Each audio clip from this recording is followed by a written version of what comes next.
everyone, it's Upstar. Today I wanted to show you guys my art setup and also answer some questions that I got from you all about some art related topics, so I can hopefully help you out if you're an artist out there. Maybe I can give you some sort of advice, so yeah, and just show you where I make all my art. So yeah. So here is my computer desk, and this is where I make all my digital art. And well, when I occasionally draw traditionally in my sketchbook, this is also where I sit. So this is pretty much where all my art happens. And this, I was literally just drawing, so we're like completely in the setup here. I have my Wacom tablet here, and I use the Wacom Intuos Pro Medium, and I'll have as many things as I can linked down below so you guys can go check it out.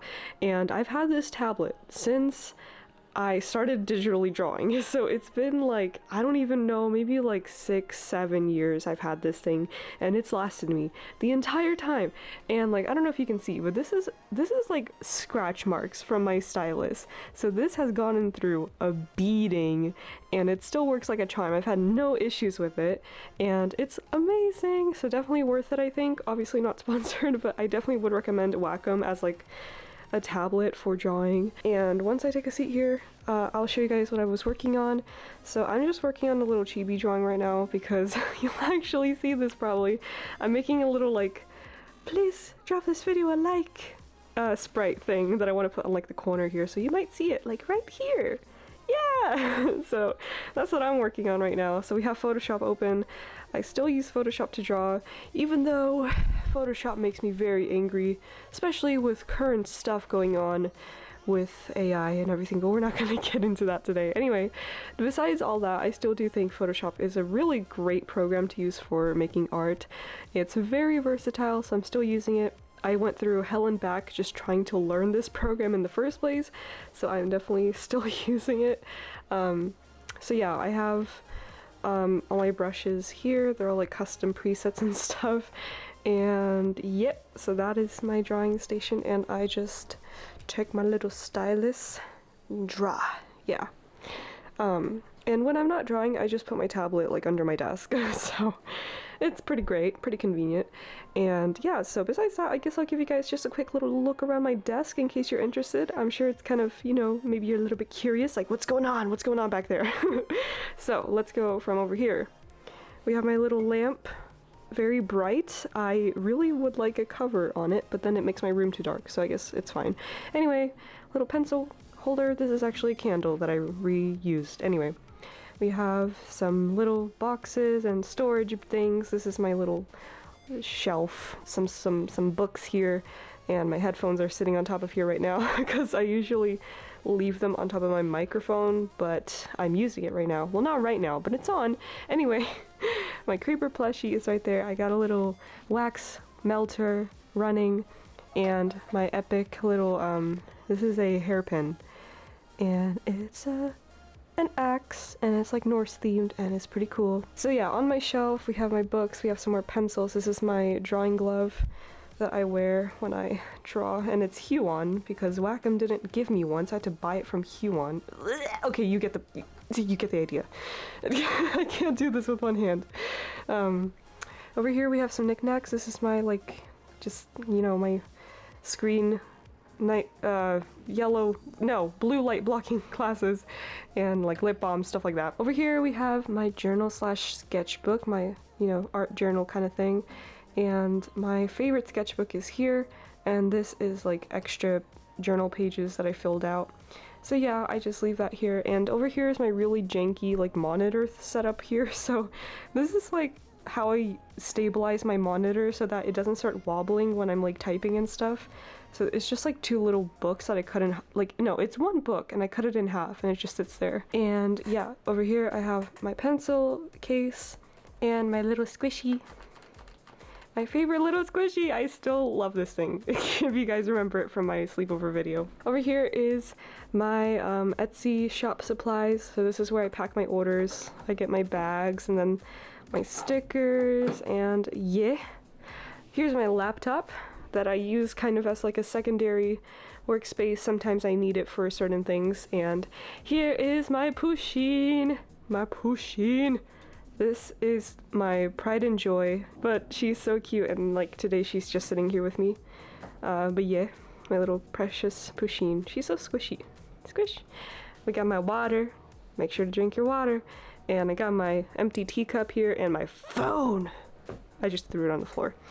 Over here is just some random stuff. This is my ink, my glass pen. Yeah, I'm fancy like that, guys. My giant bottle of ink. Yes. Anyways, that is pretty much my desk setup. Now, let's get into some art questions. Alright, so I got my questions. There's not a lot today, so hopefully I can get through this pretty quickly. Anyways, my first question is from Tarafel, and they ask, I was always wondering how you can add this texture to your drawings. I can't even describe it. It looks like natural paint with brush strokes. I really love the look. Heart! Thank you, Tarafel, for the question. So I'm pretty sure that you're mentioning my brush that I typically use in like all my drawings, so this is probably what you're talking about, and I'll put like a demonstration of it on the screen. So I actually don't even remember where I got this brush, but I found it like from some sort of brush pack probably that I downloaded for Photoshop like a really long time ago when I was looking for a replacement for my favorite Paint Tool Sai brush when I was initially switching from Paint Tool Sai to Photoshop. And I really wanted a specific brush that blended pretty nicely and looked and felt soft to use. So I had like a few qualifications for it, and then the texture was kind of new to me. I never really used texture before I moved to Photoshop. So I ended up kind of just sticking with it. I don't know, like I've kind of grown to love it. Yeah, it's just a brush that I use, and it has the qualities of being pretty good at blending. It's quite soft, and it has some like, you know, a little bit of transparency and, you know, the ability to blend, and of course that brush texture. So I'm not really sure how to find that exact brush anymore to link it out or anything, but that's kind of how it looks like, so hopefully maybe you can find something similar.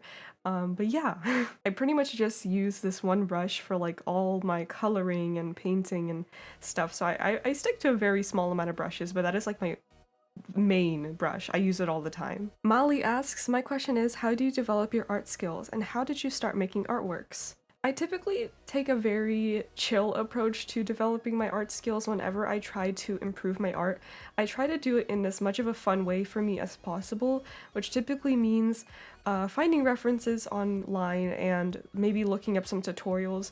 But I want to draw things like in a way that I actually enjoy drawing, so I will typically draw my OCs and like things that I like that really make me excited to draw. So whenever I'm practicing, I really try to make sure that I'm having fun and playing around with things and just enjoying myself, or else the practice will be really just boring and I'll lose the motivation for it.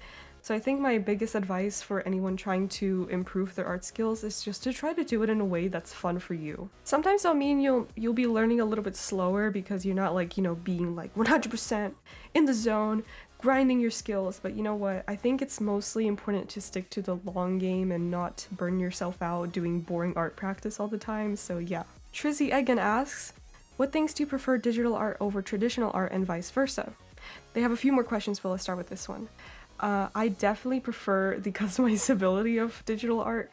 I love how you can really just do pretty much everything without having to like buy new art supplies or buy a new set of markers or paints or stuff like that. It's like very cost effective, but also like super customizable. You can literally do anything there. You can make things look like traditional art or just go into like a super digital style, like draw an MS Paint or something, pixel art, stuff like that. So it really just opens up the doors for any sort of art pretty much that you want to do. Like it's all for the most part possible through digital, and that's what I love about it, is just how versatile it is. I really love it. I get to use all the colors I want with no restrictions, and like the layer modes and the overlays that I can add. It's just so fun. What drawing tablets do you recommend to beginners? So for me, I would definitely recommend getting a Wacom tablet. Obviously, that's the only type of drawing tablet I've ever tried, but the reason I'm recommending them is, as I said earlier, they last. They really last, and I feel like it's worth the money. I probably would recommend for a beginner, if you don't want to like spend $300, is like how much my tablet costed at the time, like upfront, for a new medium that you're not even 100% sure if you are going to stick to or anything. maybe just start with like a cheaper version of a Wacom tablet. I know that the Wacom Intuos has a small version that's obviously less expensive, so maybe start with a smaller tablet or just like a cheaper option, but I would definitely just recommend a Wacom tablet because they are just so good, at least in my experience. Now, again, this is something that you probably would have to do some research into, see what other people have to say that actually did like proper reviews and testing and comparisons and everything. But that's just what I would recommend because my Wacom has been so good to me all these years. I would definitely recommend them. What's the best shading lighting technique for you? So I typically go through kind of different techniques over time, and sometimes I'll do different things depending on what kind of drawing I'm doing. But typically I like to do things in a very like painterly organic way. When I'm adding lighting and shading and stuff like that, I tend to not rely so much on overlays and like layer modes and stuff, like putting a multiply layer and then like a linear dodge layer or something like that to add lighting through that. I try to use actual like, you know, color picking and adding the lighting in a more natural way just with brush strokes and kind of like layering on the paint and adding depth and lighting through that.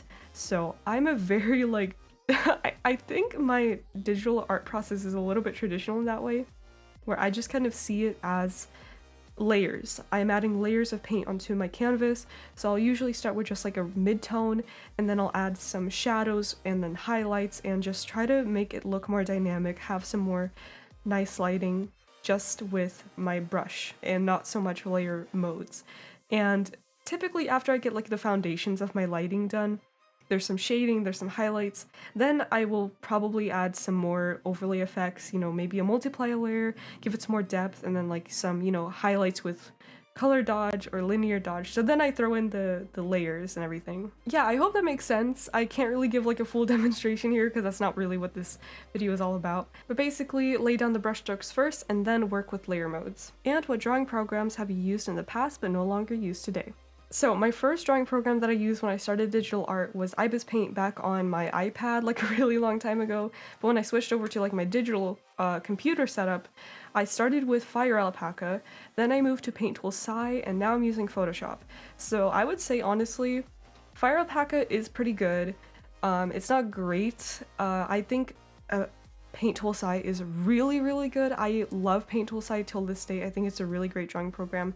But I switched over to Photoshop just because I wanted the ability to use it, you know, as like an artist who takes commissions and does do some professional artworks. I really wanted to make sure that I have the skills of Photoshop because it was such an industry standard, and I don't know if it still is considered that today, but you know, Photoshop is like, it's Photoshop. I think it's a really good skill to learn how to use it. So that's why I switched over to Photoshop. Also, I think it's just it's such a powerful tool. So yeah, I'm still using it till this day.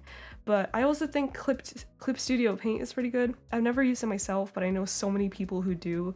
And it seems like a really great program too, and I would love to try it one day. The Lingering Artist asks, what's your biggest inspirations / media that you find yourself taking influence from the most? Right, and they also have a second question that we'll get to, but my main inspirations are typically just scrolling through Pinterest. But besides that, I also really love any sort of cyberpunk and sci-fi and fantasy stuff. So like for actual media and inspirations, definitely anything from those genres, especially cyberpunk. That's always been such a huge inspiration for me. I just adore the genre as a literary genre, as a, you know, artistic visual. Everything about it is super inspirational to me, so definitely a lot of stuff in that category. And also, what and where do you usually pull reference images from, if you do ever use them?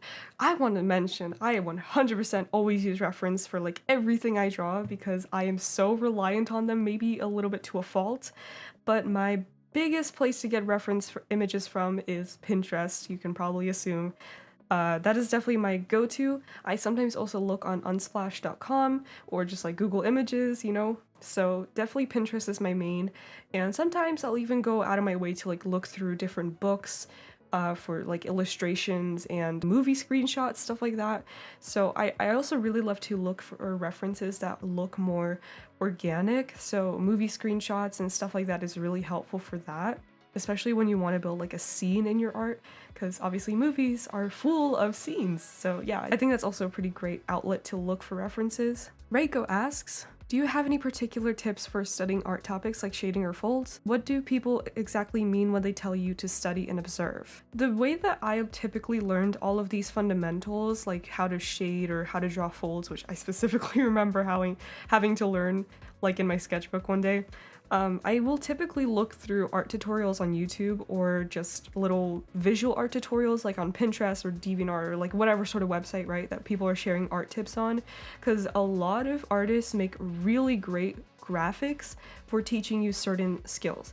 And I think it's really important to like actually learn from both tutorials that are visually teaching you everything step by step in a like video format, but I also think it's very helpful to look at those little graphics that people make, because you can just study them and directly copy like what the technique is. And I find them super helpful, especially for like little tips like, you know, how to draw folds and maybe like choosing colors and basic shading techniques. It's really helpful. You can really learn a lot of things very quickly just from copying from like graphics and tutorials and stuff like that. So absolutely just like copying from all sorts of tutorials and sources like that. And I think this goes into the second part of the question, what does it mean to study and observe? Actually, I think what a lot of people mean by this is gaining an understanding of what the teacher is trying to tell you. If you're learning how to draw folds, you will have to study the actual fabric of clothing, for example, and you want to try to get an understanding of why it is the way it is. Why does our clothes make a specific fold here when you bend the arm compared to when it's stretched out? Like, you have to actually understand the logic behind every single art principle. And I think when you actually understand it in your head, that's when it clicks and it becomes like second nature to you. Like, I don't have to pull up references for drawing clothes and folds anymore as often, because I just kind of figured out like, how does the logic work?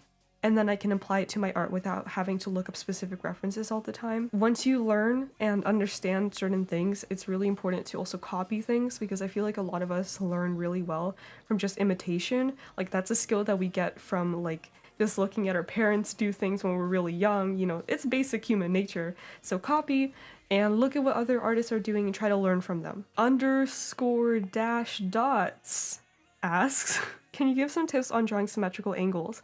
I'm always struggling getting the front profile of a face or the basic front-facing pose right, but any other angle seems to be much more intuitive for me. Alright, so this is a little bit tricky, but my biggest tip for this would be to break down your subject into basic shapes. And I feel like you really have an advantage when you're drawing symmetrical angles, like a front-facing face. Everything is like the same, right? You just have to learn how to draw like one side and then you can just copy it over on the next. Obviously, easier said than done. But when you actually break down the face into very simple shapes, like the eyes can be broken down into, well, circles if you really want, but I think a more helpful way to see it is kind of like a little, I don't know what it's called, like a diamond trapezoid sort of thing. So understanding how to draw things from very simple shapes and understanding the basic forms and breaking it down into those simplicities can help you at least set down the foundations for your face and make sure everything looks the same. Line it up with your construction lines, of course, but start very, very simple. And then once you have everything aligned and it looks correct and symmetrical, then you can start adding the details. So what I'm trying to say is really just start simple. Make sure that your foundations and your construction lines are symmetrical.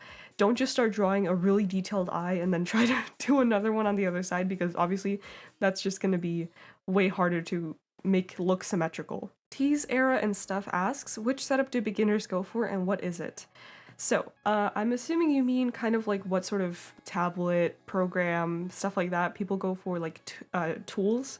So, I don't know what all beginners go through. Obviously, I feel like that's a very individual sort of thing, but I would recommend, at least for beginners, if you're just starting to learn digital art, start with a very simple program, maybe FireAlpaca, because it's free. You know, you don't have to put any initial investment into it.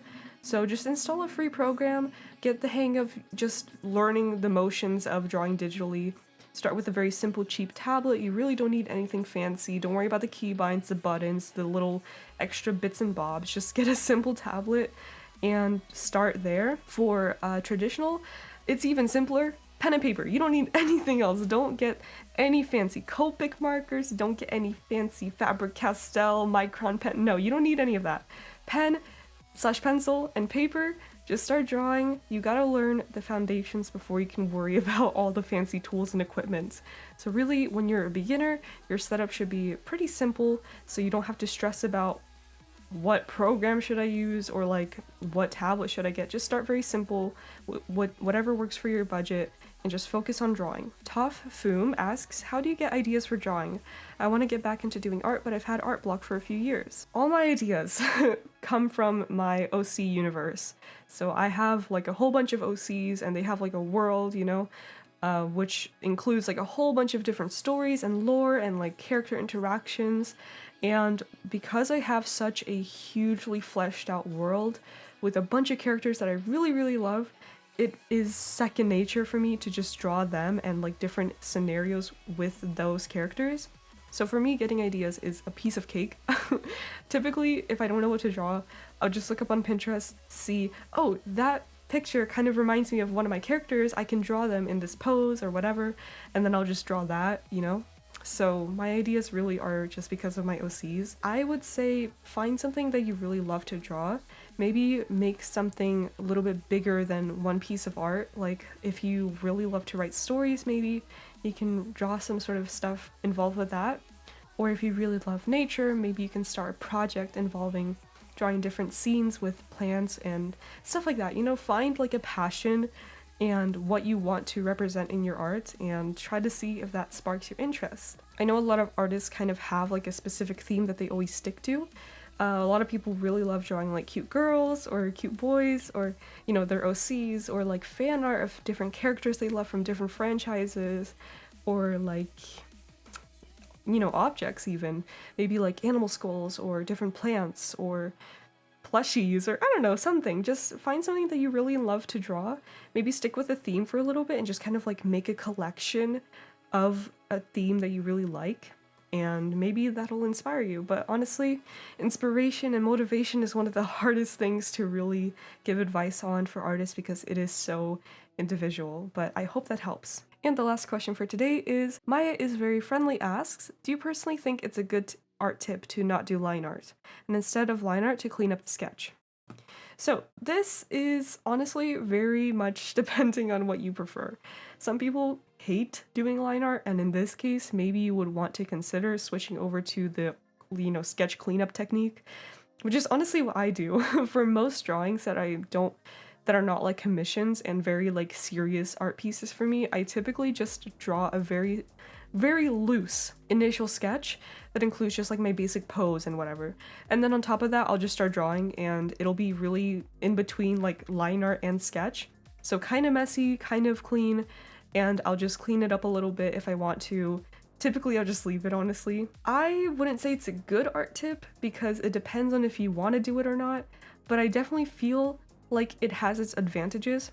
I think the biggest advantage of doing like a non-line art kind of thing, just clean up your sketch, is that you really get to keep the initial character of your sketch. A lot of artists struggle with the thing of like, oh, my line art doesn't look as good as my sketch. And it's because our sketch kind of has that initial roughness to it, and it allows our brains to kind of fill in the gaps and in a way that makes the art look better to us. So maybe if you feel like your sketches always look better than your line art, just try to clean up your sketch and that could actually help, you know? And then you don't have to do line art, which might be a plus. So just depends on what you prefer. But I definitely think it's worth giving it a shot. So yeah, that is definitely what I do and I love it. But anyways, that is going to be all the questions for today. That was really fun and I hope you guys enjoyed this very chill little video. I am always interested in giving you guys art advice and stuff. And I hope you were able to learn something new today. And also remember that like when you're drawing, just don't focus on the setup or the supplies. It doesn't matter. You just gotta learn how to practice your actual motor skills, your fundamentals, your muscle memory. Get used to actually physically drawing, and that's gonna help you become a better artist. It's not about the tools, it's about the hands that make the art. Isn't that right? But anyways, that's gonna be it for today's video. Be sure to leave this video a like if you want to see more content like this in the future.